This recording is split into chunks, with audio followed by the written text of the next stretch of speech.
Regular subscribers will remember that less than 2 years ago, Darko and Cheap Audio Man attempted to have this channel permanently removed from YouTube by using legal somersaults and thus threatening litigation against me. In some ways, their tactics were similar to Tecton threatening Aaron's Audio Corner. But lucky for me, I did everything within the law, and the two quickly backed down and never pursued litigation. So to say that two more people came after yours truly took me by surprise is an understatement. This channel came within a hair of being dissolved forever.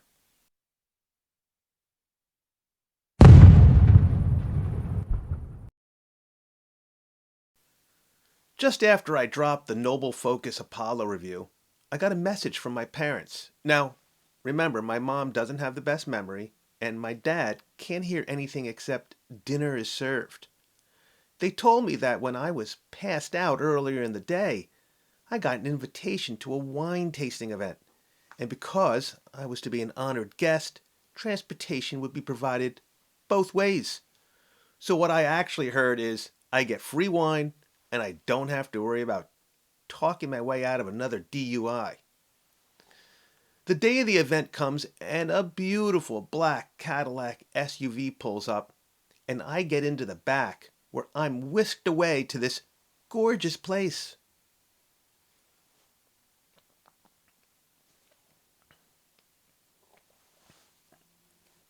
So forgive me, because little did I know this wasn't a fine wine tasting facility, but a rehab.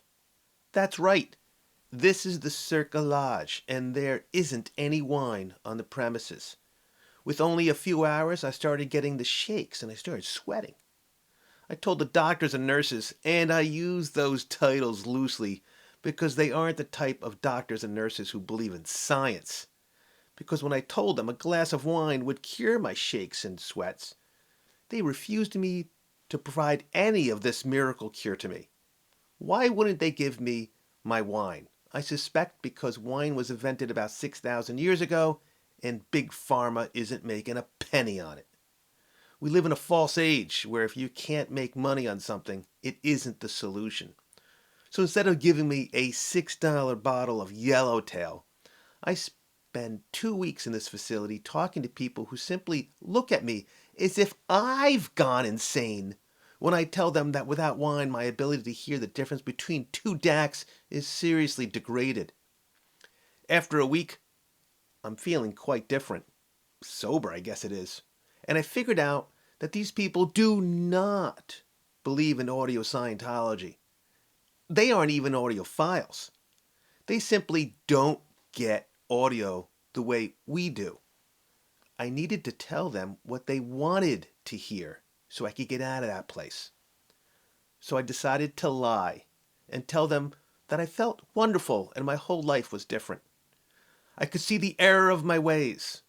It took almost 2 more weeks before I was finally released and driven back to my home. After being dropped off, all the doors of my parents' house were locked. My keys didn't even work. And now that I was sober, it didn't take me long to figure out that the wrong car did not pick me up and take me to the rehab center. That my parents had actually lied to me about the wine tasting to get me out of the house for good. I had a lot of work to do, and job one was to get to the liquor store and get a case of wine. After getting back to my old form, I called my friend Randy at his Texas home and told him he owes me big time for what he tried to do to me 2 years ago. Now, I'm not making this up. He actually said to me he couldn't understand my, and I'm quoting here, he couldn't understand my drunken English, and he hung up on me. Then I remembered Steve Acoustic is my friend, not Randy. And this is an important life lesson. Friends are the people who can understand what you're saying even when you're blathering drunk.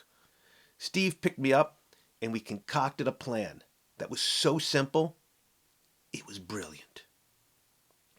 I told him we needed to get back to my parents. He said, "What if I can get you back everything?" I said, "Everything back? Well, yeah, that's what I want." He goes, "No, Not everything back. Everything. Every penny your parents have. Their house. The power to legally remove your parents from their home, too. Everything. I told him, absolutely. Let's screw them big time. He thought should have hesitated a little bit before making that decision, but considering my dad, has bankrolled me for a while. But regardless, now I could bankroll my own habits. So that plan was moving forward. Steve told me we are just simply going to download a couple power of attorney documents off the internet, fill them out, and then he'll pose as a UPS driver needing signatures for some packages. So Steve shows up there. My mom answers the door. He gets her to sign and tells her there's another package that my dad has to sign. And he goes ahead and signs it, and he gives him two packages he found on the neighbor's doorstep. It wasn't even in their names, but they didn't even bother looking because they signed and he was gone. So long story short, after getting the power of attorney form signed, I immediately transferred all their money to myself. And then I called Adult Protective Services on them. They had them out of the house almost immediately. And this part is really funny because when Adult Protective Services showed up, they told them that I did not live with them and therefore could not know what was going on. But they wanted to search the house anyway. And because my parents never cleaned out any of my illegal paraphernalia I had downstairs, when the state officials looked around, they found all of it. And now they had proof my parents were crazy, perverted psychopaths. Luckily, because I'm both power of attorney and the only living relative, I immediately moved back in.